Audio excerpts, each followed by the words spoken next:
நீங்க உண்மையாவே வாழ்றீங்களா இல்ல சும்மா நாட்கள ஓட்டிட்டு இருக்கீங்களா? இந்த கேள்வி உங்கள கொஞ்சம் சங்கடப்படுத்துனா கவலையே படாதீங்க. ஏன்னா இன்னைக்கு நாம பார்க்க போற இந்த பவர்ஃபுல்லான பேச்சு உங்களுக்காகத்தான். வாங்க இந்த பேச்சோட மையப்புள்ளிக்கே போயிடலாம். இது நாம எல்லாரும் நம்மகிட்டயே ரொம்ப நேர்மையா கேட்டுக்க வேண்டிய ஒரு கேள்வி. என்ன உங்க பதில் என்ன? இதோட முக்கியமான மெசேஜ் என்னன்னா, ஒரு அவசரத்தை உண்டாக்குறது தான். பாருங்க, இது ஒன்னும் ரிஹர்சல் கிடையாது. இதுதான் இதுதான் உங்க வாழ்க்கை. நம்மளோட நேரம் ரொம்ப கம்மி. அது மட்டும் இல்ல, அது ரொம்ப ரொம்ப விலை மதிப்பில்லாததுங்கிறத இது ஆழமா நமக்கு உணர்த்துது. இதோட நோக்கம் உங்கள கொஞ்ச நேரத்துக்கு நல்லா ஃபீல் பண்ண வச்சுக்கிறது மட்டும் கிடையாது. அதுக்கு பதிலா ஒரு கண்ணாடியை உங்க முன்னாடி காட்டி நீங்க உங்க நாட்கள நிஜமாவே எப்படி செலவு பண்றீங்கன்னு அப்பட்டமான உண்மைய புரிய வைக்கிறது தான். சரி, அந்த கண்ணாடிய பார்த்து ஒரு மாற்றத்துக்கான முதல் அடியை எடுத்து வைக்கிறதுக்கு முன்னாடி நமக்குள்ளேயே நாம நடத்துற சில உள்போர்கள பத்தி புரிஞ்சுக்கணும். அது ரொம்ப முக்கியம். உண்மையில நம்மள தடுத்து நிறுத்துறது எது? நம்மளோட முதல் எதிரி யாருன்னா இந்த பழி போடுற விளையாட்டு தான்.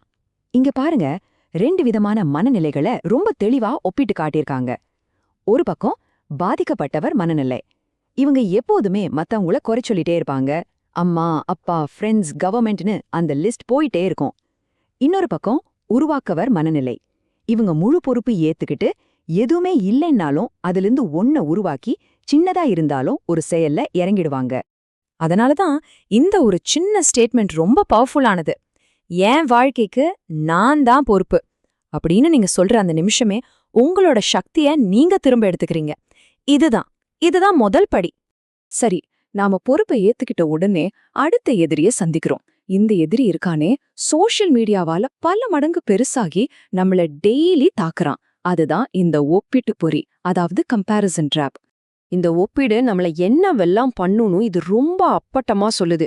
பாருங்க, நீங்க மத்தவங்களோட வாழ்க்கையில ரொம்ப சின்ன, அழகா எடிட் பண்ண ஒரு பகுதியை மட்டும்தான் பாக்குறீங்க. அத உங்க நிஜ வாழ்க்கையோட ஒப்பிடும்போது உங்க வாழ்க்கையே உங்களுக்கு பிடிக்காம போயிடும். நாம இதுக்கு பத்த மாட்டோம்னு ஒரு ஃபீலிங் வரும். இது உங்க தன்னம்பிக்கையை அழிச்சு உங்க முன்னேற்றத்தையே கொன்னுடும். அப்போ இதுல இருந்து வெளியே வர ஒரே வழி இதை ஞாபகம் வச்சுக்கிறது தான். உங்க ரேஸ் மத்தவங்களோட இல்ல, உங்களோட மட்டும்தான். சரி, நம்ம போட்டி நம்மளோட தானா? அப்போ நாம ஜெயிக்க வேண்டிய மிக முக்கியமான ஒரு போர்க்களத்துக்குள்ள நுழையலாம். அது எங்க நடக்குது தெரியுமா? உங்க மனசுக்குள்ள நடக்கிற போர். இத உங்க மனசுக்குள்ள நடக்கிற ஒரு டெய்லி வார்னு ரொம்ப அழகா விவரிச்சிருக்காங்க. ஒரு பக்கம் உங்களுக்குள்ள இருக்கிற வில்லன். அவன் விட்டுடு, நான் டயர்டா இருக்கேன், சும்மா ஆவரேஜா இருந்தா போதும்னு மெதுவா பேசுவான். இன்னொரு பக்கம் உங்களுக்குள்ள இருக்கிற ஹீரோ. அவன் லட்சியத்தோட, தைரியத்தோட, ஒரு ஒழுக்கத்தோட இந்த உலகத்தையே மாத்தணும்னு நினைப்பான். இந்த உள்நாட்டு போர்ல ஜெயிக்கிறதுக்கான முக்கியமான ஆயுதம் என்ன தெரியுமா? அதுதான் மன உறுதி, வில் பவர். மன உறுதினா மோட்டிவேஷனா ஃபீல் பண்றதில்ல. உங்களுக்கு ஒரு விஷயத்த பண்ண பிடிக்கலன்னாலும் எது சரியோ அத பண்றது. இத ஒரு தசை மாதிரி நீங்க ட்ரெயின் பண்ண இது இன்னும் ஸ்ட்ராங் ஆகும். நமக்குள்ள இருக்கிற எதிரிகளை பார்த்துட்டோம். இப்போ நாம நமக்காகவே கட்டிக்கிற ஒரு வெள்ளி ஜெயில பத்தி பாப்போம். அதுதான் சௌகரிய பொறி, அதாவது கம்ஃபர்ட் ஜோன். நம்ம கனவுகள் எல்லாம் செத்து போற இடம் இதுதான். இந்த கம்ஃபர்ட் ஜோனை ஒரு ஆபத்தான சுழற்சியா இங்க சொல்றாங்க. காலையில எழுந்திருக்கிறது, போனை கையில எடுக்கிறது, முடிவே இல்லாம ஸ்க்ரோல் பண்றது, அப்புறம் மைண்ட மரத்து போக வைக்க வீடியோஸ் பாக்குறது, தூங்குறது. மறுநாளும் இதேதான். பாக்குறதுக்கு ரொம்ப ஈஸியா இருக்கலாம், ஆனா இது மெதுவா உங்க லட்சியத்துக்கு விஷம் வச்சிட்டு இருக்கு. இதோ ஒரு கசப்பான உண்மை. சௌகரியத்துல எந்த வளர்ச்சியுமே கிடையாது. ஜீரோ. நீங்க ஆசைப்படுற ஒவ்வொரு வெற்றியும், ஒவ்வொரு சாதனையும் அந்த கம்ஃபர்ட் ஜோனுக்கு வெளியேதான் இருக்கு.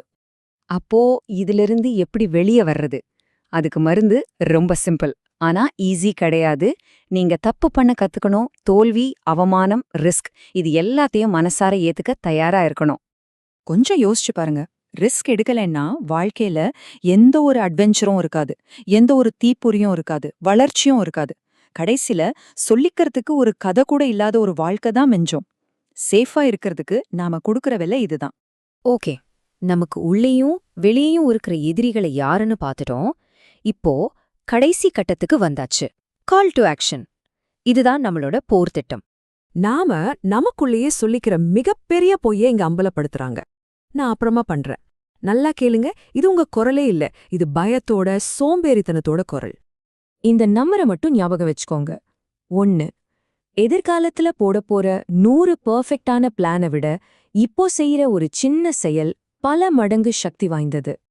இங்க தான் இந்த பேச்சு அதோட உச்சக்கட்டத்துக்கே போகுது. உடனடியா ஆக்ஷன் எடுக்க சொல்லுது. ரொம்ப யோசிக்கிறத நிறுத்துங்க, சரியான நேரத்துக்காக காத்திருக்கிறத நிறுத்துங்க, இப்போவே செய்ய ஆரம்பிங்க. இது ஒரு பயங்கரமான மைண்ட் செட் ஷிஃப்ட்டுக்கு நம்மள கூட்டிட்டு போகுது. உலகம் உங்கள காப்பாத்த வராது. உங்க கனவை பத்தி உங்களை விட வேற யாரும் அதிகமா கவலைப்பட போறதில்ல. ஆனா அதுதான் உங்களோட மிகப்பெரிய சக்தி. ஏன்னா யாரும் உங்களை கண்டுக்கலனா நீங்க முயற்சி பண்ண, தோட்டு போக, எதையாவது உருவாக்க யார்கிட்டயும் பர்மிஷன் கேட்க தேவை. கடைசியில எல்லாமே இந்த ஒரு நம்பிக்கையில தான் அடங்கியிருக்கு. யாரும் என்ன செலக்ட் பண்ண தேவையில்ல, நான் ஒவ்வொரு நாளும் என்ன நானே செலக்ட் பண்ணிக்கிறேன். அப்போ நாம ஆரம்பிச்ச இடத்துக்கே திரும்பவும் வரும். ஆனா இப்போ ஒரு தேர்வோட. உலகம் அதோட முடிவை சொல்லிருச்சு, அது உங்களை செலக்ட் பண்ண போறதில்ல. இப்போ மிச்சம் இருக்கிற ஒரே கேள்வி, நீங்க உங்களை செலக்ட் பண்ணிப்பீங்களா?